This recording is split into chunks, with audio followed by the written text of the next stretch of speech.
Hi, this is Gerald Salenti. It's Tuesday, June 4th, 2024. And your new Trends Journal's coming out soon. It's a happy day over there in Gaza.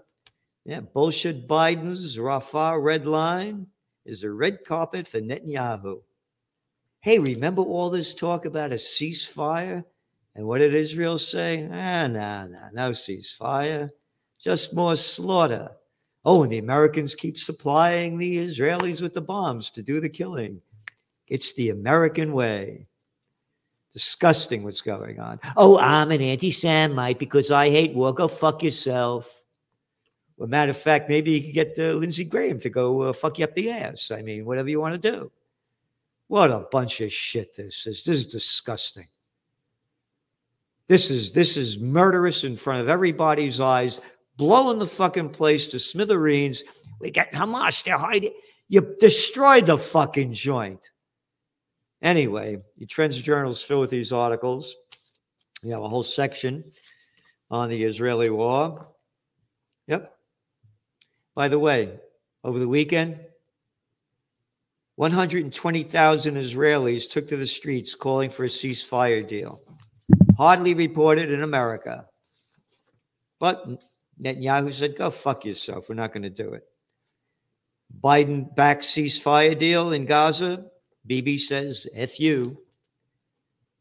Ben-Gvir, Smotrich say they will dissolve government if Netanyahu agrees to ceasefire proposal. Murder in the first degree. It's the way of the world. And what else? Oh, the whole load of things. Israel land stealing, pace escalates.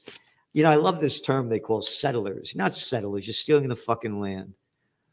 According to the New York Times article, 37,000 acres have been stolen by the settlers since Hamas attacked last October 7th. 37,000 acres. And they're making life totally miserable for the, quote, Palestinians who are there. And we got it. Netanyahu ministers join Israel's far right. March to Gaza demands Palestinian expulsion. That's a whole nother one. That's the genocide of Gaza. Again, nobody's reporting on this in America. That was Haaretz that showed that, the Israeli newspaper. So then you got the Ukraine war heating up because now they said, yeah, you could use these F-15s and all these missiles to bomb deep inside of Russia. So that's Russia's now warning that they're going to retaliate possibly with a nuclear attack. And this is what we warned about going back to, let's see, February 22nd, 2022. From COVID war to Ukraine war to world war. That's right. Talk of peace is forbidden. From COVID war to Ukraine war to world war. This thing is ramping up. And remember what I said, when all else fails, they take you to war. And they're going to take us to war. Because bullshit Biden, out of his mind Trump, I shouldn't say out of his mind, narcissistic Trump. The people don't want, the polls show they don't want either of them. And Biden is a loser. But just as the people supported little Georgie Bush, some 90% of the Americans for the Afghan war, they'll support Biden if America is attacked. You go back to World War II, 80% of the people were opposed to getting involved in it until Pearl Harbor was bombed. But again, they don't know the facts of why Pearl Harbor was bombed when FDR stole all Japanese assets in America, and the US, the UK, and the Dutch cut off 3/4 of their global trade and 88% of their imported oil. Oh, yes, so when they bombed Pearl Harbor in retaliation, Americans followed, and they'll do the same stupid shit now. And then on the economic front, very, very important, because as we've been saying, there's going to be a banking bust. And that banking bust is now appearing before everybody's eyes that aren't too blind to see. And that was the cover of the Trends Journal last week. Bank on it. Office building bust. A ticking time bomb for the banks. So what happened today? Well, according to Hindenburg Research, they just published this report on AXOS, Axis Bank. Our research, including industry analysis, interviews with 21 former employees, lease agents, and industry experts, combined with an examination of Axos loan book derived through local property records, indicates the company exposed to the riskiest assets classes with lax underwriting standards and a loan book filled with multiple glaring problems. Ready? Contrary to many peers who backed away from deteriorating commercial real estate market post-COVID pandemic, Axos doubled down, increasing its total exposure. Office building bust. Bloomberg reported on this. They also covered it, and they said, quote, when it comes to commercial real estate, investors in the U.S. banking sector are on the edge. Isn't that nice language? They're on the edge. This is a crisis the likes of which we've never seen in modern history. Go to Castle Systems with a K. You'll see the office occupancy rate in the United States of the major cities is only at around 50%. That's right.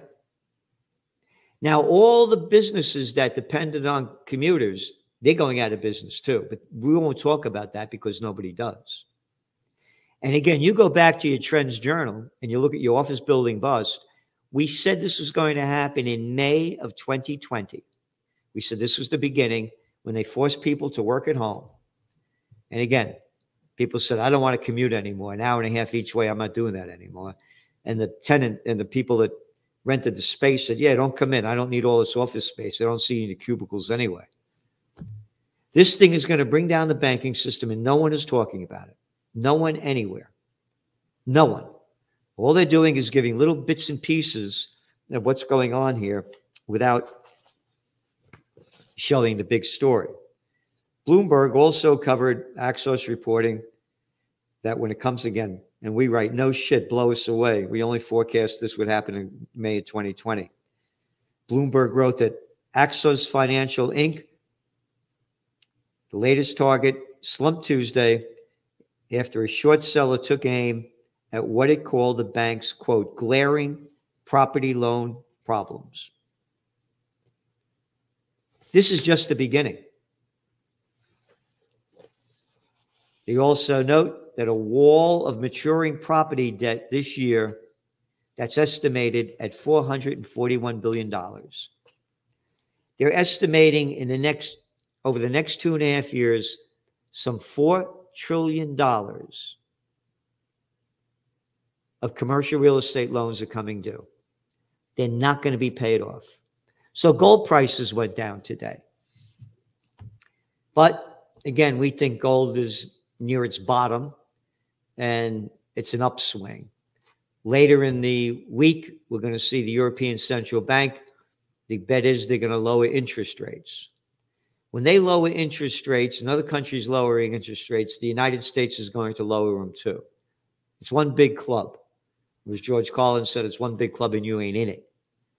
So that means that if they lower interest rates and the United States interest rates stay high, their inflation rates go way up because the value of their currencies go way down. They're not going to let that happen. They did this during the Great Depression too, by the way. The UK asked the United States not to raise interest rates when the crash of 29 was happening. And they didn't. They're going to do it again. They're going to keep interest rates down. So the lower interest rates go, the higher gold prices go. And oil, very important to look at. Oil prices now are hitting like a 5-month low.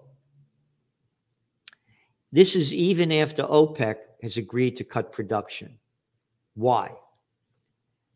It's in your Trends Journal, the why. And the why is because they're using less gas and oil because demand is going down, even as prices are going down. And again, you subscribe to the Trends Journal by going to trendsjournal.com. We're giving you what nobody, anywhere, any place is giving you. And I can show you with the facts. Hold on. This is what you pay $6 for Sunday's New York Times. Sunday Business. Look at this stupid fucking picture over here. Students give in to selling out. Yeah. One stupid picture after another of nothing crap. Here. Look at this. What am I, 6 years old looking at this crap? Look at this shit. You know why they do this? They don't have journalists. They don't write about anything. Here, look. Look. $6 for crap. Here, this is the Wall Street Journal. This is the weekend edition. $6. Look at this. Look at this picture. In Florida's heat, a fountain of youth. Yeah, this is Sunday's $6 New York Times.